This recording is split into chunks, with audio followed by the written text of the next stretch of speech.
জোট নিয়ে আবারও মুখ খুললেন হুমায়ুন কবির। আইএসএফ এর সঙ্গে কথা চলছে, সম্ভাবনা প্রবল। দরজা সবার জন্য খোলা, সময় বেঁধে দেওয়া হবে।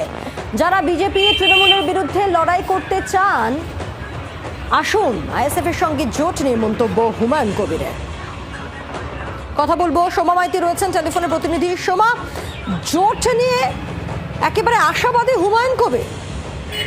দেখো, হুমায়ুন কবির যেটা জানিয়েছেন যে তার নতুন দল গঠন হওয়ার আগে থেকেই তিনি জোটের কি সমীকরণ হবে বা সিট ভাগাভাগি নিয়ে তিনি ইতিমধ্যেই ইঙ্গিত দিয়েছেন, কিন্তু যদিও কোনো দলের পক্ষ থেকে সেভাবে সাড়া মেলেনি। তবে আজ হুমায়ুন কবির যেটা জানিয়েছেন যে আইএসএফ এর সঙ্গে তার কথাবার্তা বেশ অনেকটা এগিয়েছে। তবে এখনো পর্যন্ত জোট নিয়ে যে পাকাপাকি কোনো সিদ্ধান্ত হয়েছে তা নয়, তবে প্রাথমিক কথা শুরু হয়েছে।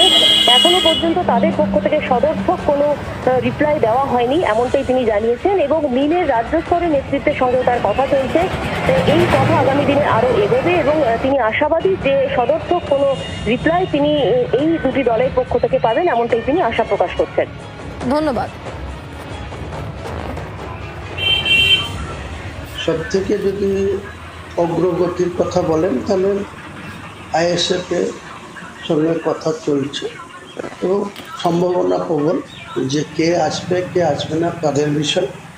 আমি আমার সবার জন্য দরজা খোলা আছে, তবে সেটা একটা সময় বেঁধে দেওয়া হবে। তার মধ্যে যদি তেনাদের কেউ আগ্রহ দেখায়, আমি তো সবসময় আগ্রহ দেখাচ্ছি, একতরফা তো কিছু হয় না। মিমের যারা দায়িত্বে আছেন রাজ্য পর্যায়ে, তারাও কথা চালাচ্ছে। কি হবে আপনারা সময় মতো জানবেন।